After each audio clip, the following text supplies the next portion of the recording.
We all know how important getting a good night's sleep is to set you up for the next day, but a study in 2020 showed that only 40% of UK adults are either completely or partly satisfied with their sleep. So today we're going to try and do something about that. In this video I'm going to share 5 realistic tips to help improve your sleep quality so that you can wake up in the morning feeling refreshed. These are all tips that you can try straight away tonight. The reason I say they're realistic is because I'm not going to suggest you spend hundreds of pounds on a fancy lamp that simulates sunlight in the morning, and I'm not suggesting that you go to sleep and wake up at the same time every single day, because I know for a fact that shift workers cannot do that. It's just not possible, and a lot of other people can't do that. So these tips are all things that most people should be able to implement straight away. And make sure you stay till the end because I'm giving some bonus tips on how to stop pressing the snooze button finally. So if that all sounds like something you need a bit of help with, then carry on watching this video. Hi everyone, I'm Caitlin and welcome to Twig.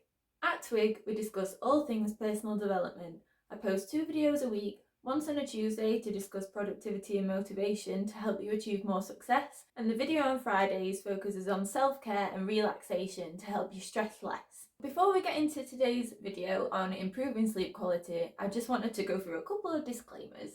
So disclaimer number 1, I am not a doctor, I'm not a psychologist, I'm just a normal person that really likes learning about personal development. So I'm not claiming to give any advice on sleep disorders. This video is mainly just for people who feel like the sleep's okay, but they wish it was better. If you suspect that you could have a medical disorder with your sleep, then please just go and talk to your doctor or a pharmacist for some professional advice. Disclaimer number 2, everybody is different. That's just human nature. Every single person on this world is different. So the things I'm suggesting today, not all of them will work for you. Maybe none of them will work for you. Maybe all of them will work for you. That'd be great. But just go into this with the expectation that 1, 2, maybe 3 of these things are gonna help. And if that's the case, then I'll be really pleased with that. And finally, number 3, parents of young children. I'm sorry, I don't know anything about babies. I don't know, I can't make them sleep better for you. These tips probably won't help you very much because obviously you've got a child waking you up all the time, so sorry. Right, now that we've got through all that, let's get into the tips. Tip number 1, understand the sleep cycle. So sleep isn't just awake and asleep and awake again. You have different levels to your sleep. So as you fall asleep, you'll tend to drop into a light sleep. So your heart rate decreases and your brain activity slows down. After a while, you'll then drop into deep sleep, and that's when your heart rate slows even more, and again your brain activity reduces even more. And deep sleep is when restoration happens. So when your heart rate is lower, that is when your body is restoring itself from the day before. After deep sleep, you might go back up into light sleep again. And then after light sleep, you'll move up into REM. REM sleep is dream sleep. As well as deep sleep, you need REM to restore yourself. Dreams help us consolidate our emotions and memories from the past, so usually from the day before, but sometimes from even before that. So REM stands for rapid eye movement, and you might have noticed this in your partners or in your pets, for example. When they're asleep, you can tell they're dreaming because their eyes are moving around and they might be making funny noises. They might talk in their sleep. And so that's dream sleep, REM sleep. So after that, you might go back down to light sleep, back down to deep sleep, back up again to light sleep, and you go through cycles throughout the night. So if you've got a lot of light sleep in the night and you've not managed to drop into deep sleep, and then you wake up at the end of in the morning, you probably won't feel very rested because you've not had that deep sleep to restore yourself from the day before. Alternatively, if your alarm goes off when you're in deep sleep, you'll wake up feeling extremely groggy. And so understanding your sleep cycle can kind of help you understand why one night you might wake up in the morning and feel great and refreshed and ready for the next day, and the next morning you might not. And so I've been learning a lot about this recently because I got a Fitbit for my birthday a couple months ago, and it tracks my sleep and it shows it on a graph. So in the morning, if I'm feeling really tired, I'll look at my tracked sleep and it'll say, well, when you woke up, you were in deep sleep, so you're probably feeling tired, because it doesn't talk to me. This is what I deduce from the graph that it gives me. So, for example, if I wake up in the morning and I'm feeling tired, I might have woken up from deep sleep, which means that that's the reason.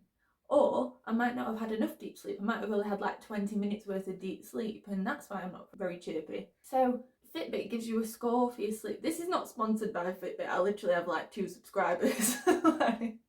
But I'm just talking about my experience. So it gives you a score every night. And so that sleep score tells you how good your sleep's been. And I can tell if my sleep score is low, I can tell in the day when I wake up because I'm shattered. And so having some kind of tracker, and I know at the start of this video I said that all of the tips will be free. Just wait. You can buy a Fitbit if you've got the money to spend. If not, there are apps, like free apps that you can download. That you put your phone under your pillow when you're asleep and it tracks your movement and it can give you a rough idea of what level of sleep you woke up in or how much sleep you got through the night, what your sleep cycle looks like. And by using a tracker, you learn more about your specific sleep cycle because, like I said at the beginning, everybody's different. Everybody is completely different. And so if you learn more about you in particular and your sleep patterns, that will help you going forward. So that was tip 1, understand your sleep cycle better. Number 2, this is not revolutionary, but you need to create a relaxing bedtime routine. And shift workers will probably comment on this and be like, well, I can't do a routine because I work different shifts every day and I'm going to sleep at different times of day all the time. That's fine. Well, it's not ideal, but that's fine. You can still create a routine for when it's your time to go to sleep.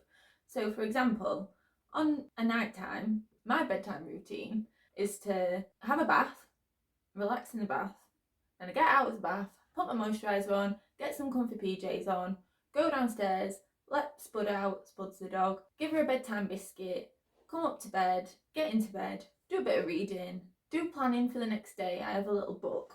Oh, it's here. I have this little book and I write down everything that I need to remember for the next day. And I'll talk a bit more about that in a minute. But then I'll read my book for a bit, 15-20 minutes, and then I go to sleep.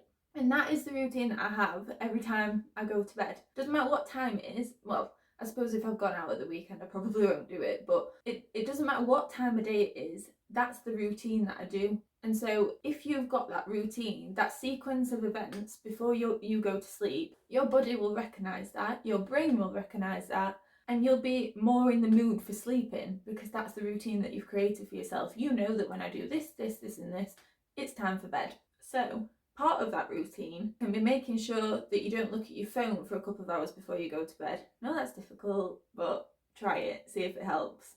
Or at least put your blue light filter on your phone or your laptop because it's been scientifically proven that blue light stimulates your brain and makes it more difficult for you to drop off to sleep. So if you do an activity like reading when you're not looking at bright light just before bed, or a bit of journaling, something to turn your mind off, something to just relax before you go to sleep rather than scrolling through social media and getting angry at the news. Doing something relaxing will help you drop off to sleep. The other important thing that you should try integrating as part of your bedtime routine is completely clearing your mind. So as well as relaxing, clear your mind of all the day's stresses. So I know that sometimes if I struggle getting off to sleep, it's because I'm worrying that I'm going to forget to do something the next day and it's in my mind and I don't want to forget it.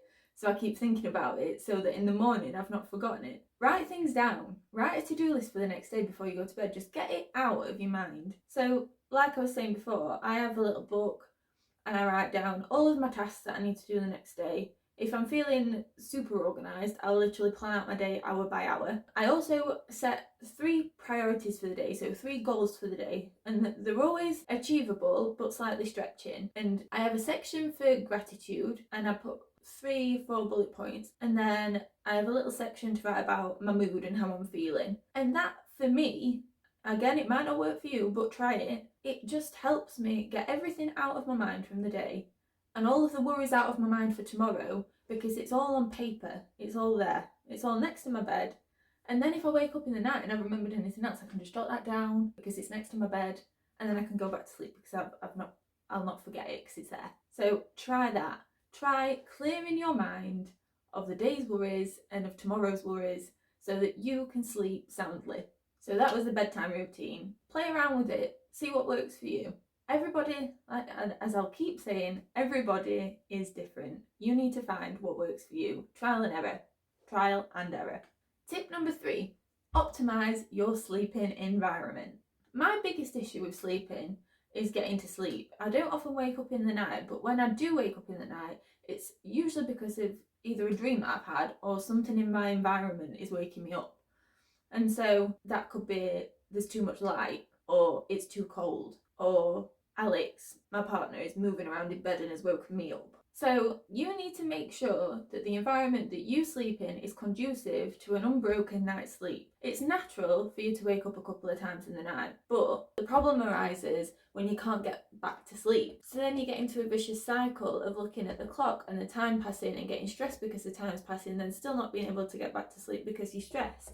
So we need to stop that cycle before it starts. So number 1, if you're trying to get to sleep when it's light outside, then you need to do something about that. So if you haven't got blackout curtains, because I said all of these tips were going to be either free or very cheap, get an eye mask. You can literally get them for like £2 each, and that'll obviously block the light out and help you sleep in the dark. Number 2, temperature. If it's too hot in your room, you're going to wake up all sweaty. You don't want that. Just make sure that you've turned the heating off and that you've cracked the window open a little bit. If you're like me and you're scared of bugs getting in, leaving the window open, just put it on the latch. You can still let air in and let it cool down. Leave your door open. Equally, if it's too cold, make sure your duvet is big enough to be able to stay under it in the night, because there's nothing worse than waking up freezing. Next, so many people sleep on comfy beds and it's not good. All you need to do is get a mattress topper. Literally, a mattress topper. They're not expensive, you don't need to buy a new mattress, and it literally changes your life. I bought a mattress topper about a year ago, and honestly, the bed is so comfortable now. And our mattress is not an expensive one, but it feels like one because of the mattress topper. So get one of those, because you need to be comfy to sleep. Next point, fragrances and smells in the room that you're sleeping in can irritate your chest and disrupt your breathing and then wake you up. So if you've got diffusers, air fresheners, you've had a scented candle on before bed, that can all interfere with your sleep. So just do a bit of testing. Take a diffuser out of your room at night time and see if that helps. Next thing, you need to see your sleeping environment as your sleeping environment.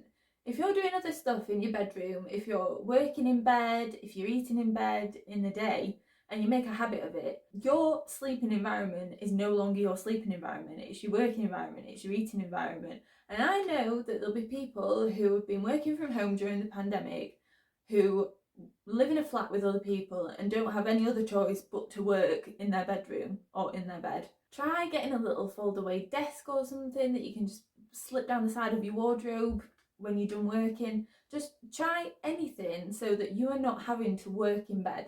Because if you see your room as anything other than your sleeping environment, it's going to keep your brain awake. It's going to make it difficult to fall asleep. So reserve, as far as you can, reserve your bedroom for sleep. Now, another big one for me is that Alex will disrupt my sleep a lot. So we went through a stage where we were going to bed at the same time, but I'd go straight to sleep when I got into bed after I'd done my reading, but he'd stay up for hours watching YouTube. Well, not hours, but it felt like hours. A long time watching YouTube videos, and because he was awake, he was moving around, and that motion was waking me up.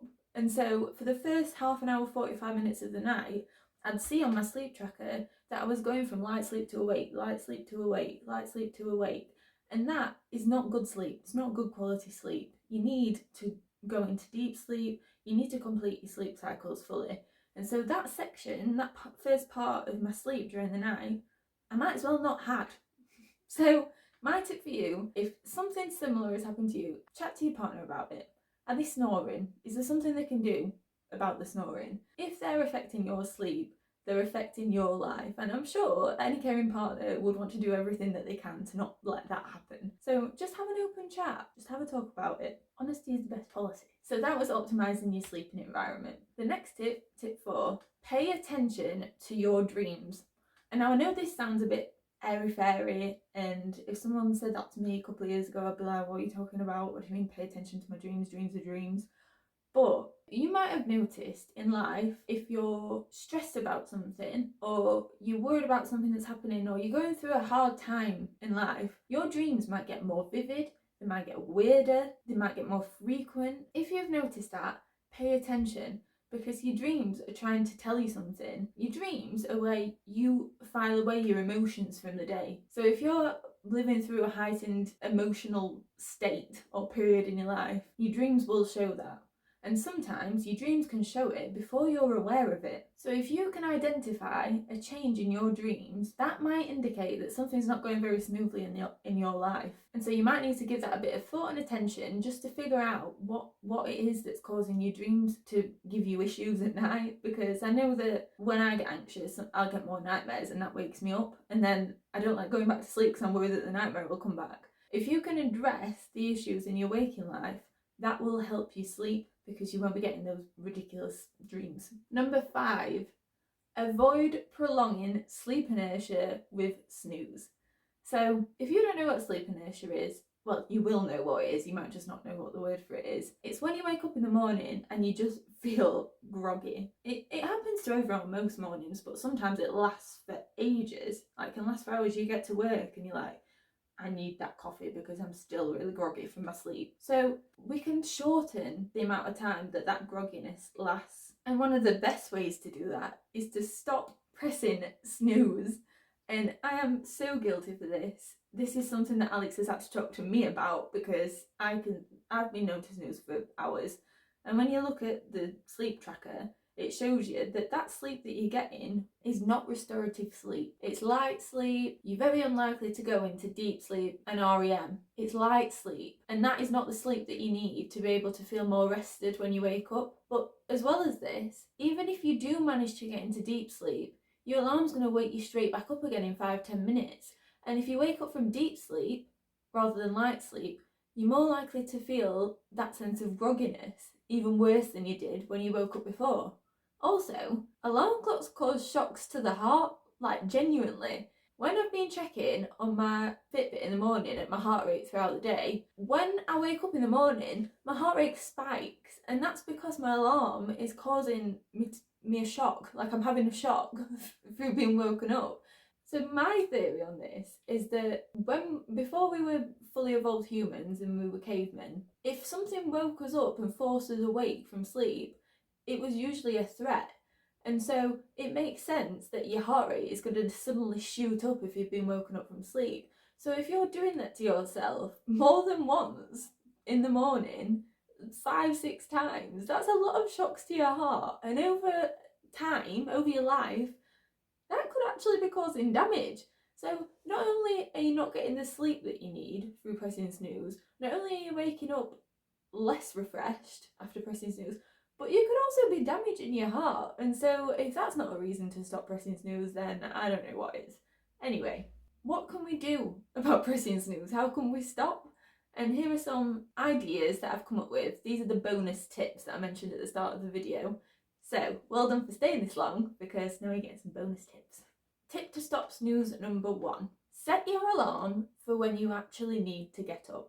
Set it for the last moment that you will have enough time to get ready to go to work or to go and do whatever you need to do. If you set it half an hour early, but you've not really got a reason, you'll just snooze until the time when you actually do need to get up. So that time you might as well just been having proper sleep. So try doing that, and you'll have had that extra half an hour, 45 minutes, 20 minutes. You'll have had that extra sleep that's good quality sleep. So you'll feel so much better than if you were snoozing through that. Number 2, kind of touched on it just then, but you need a reason to wake up.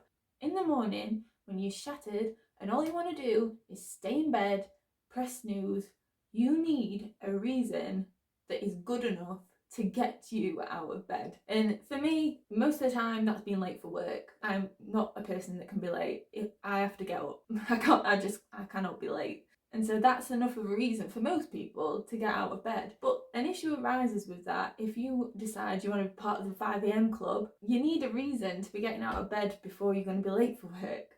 And so you need to find, and I hate this phrase, but you need to find a why. You need to find that reason that motivates you to do something when you're in your sleepy, groggy state. So for me at the minute, my why is I've committed to uploading 2 YouTube videos a week on a Tuesday and a Friday. And if I don't do that, I'm going to feel really bad about it. Like, I'm going to feel, I don't know. It's just a target that I know that I need to meet just to feel good that I've met a target that I've set for myself. And so at the minute, that's enough for me to be getting out of bed earlier in the day than I actually need to. So you find a reason to be getting out of bed. Tip number 3, try the 5-second rule. So Mel Robbins, most people have probably heard of Mel Robbins, like really big on the personal development scene. She wrote a book about the 5-second rule, and that started off for her as when she wakes up in the morning and she doesn't want to get up, she counts down from 5 to 1, or maybe she counts up from 1 to 5, I'm not sure, one or the other. And that is enough for her to disrupt her sleepy brain and get her out of bed. And the science behind it, because it disrupts the part of your brain that's telling you to snooze, and it allows your actual logic and reasoning to come to the forefront and get you out of bed. So try that. 5, 4, 3, 2, 1 as soon as you wake up. Try and remember it. It's helped me before. It's just remembering to do it. That's the issue. And if all else fails, tip number 4 is the nuclear option. It's face spray. Literally buy a spray bottle, keep it next to your bed, and in the morning be brutal, spray yourself. Spray yourself in the face. You will wake up. Like, if nothing else works, spray your face. So that's it. I really hope you found that useful. If you did, please let me know in the comments. If you've got any other sleep tips that you think I've missed, or any other bits of information that you think could be useful for other people, please post it below. If you'd like me to go into any more detail about any of the topics discussed today, I'll make another video on it, just ask me. And if you found today's video useful, please like the video and subscribe to my channel. And if you tap the notification bell, you'll be the first to find out when I've uploaded my new videos. So Tuesday's video next week is going to be on setting goals for 2022 and actually sticking to them. Not calling them New Year's resolutions because we're over that. It's goals. We're setting goals for the year and we're going to get those goals. So if that sounds like something that you're going to be interested in, then make sure you do turn on the notification bell because then you'll find out when it's there. I've also got a website in the works. So it's www.twig.club. So twig with 1g.club. Not com. Couldn't afford .com. It's club. So that website will be a place to see more content from me very soon. At the minute it's a work in progress, but if you want to find out when it's up and running, just put your email address in on the homepage of the website and you'll be added to my list of emails, and so you'll be one of the first to find out when that site is fully live. So that's it for today. Thank you for watching and I'll see you on Tuesday.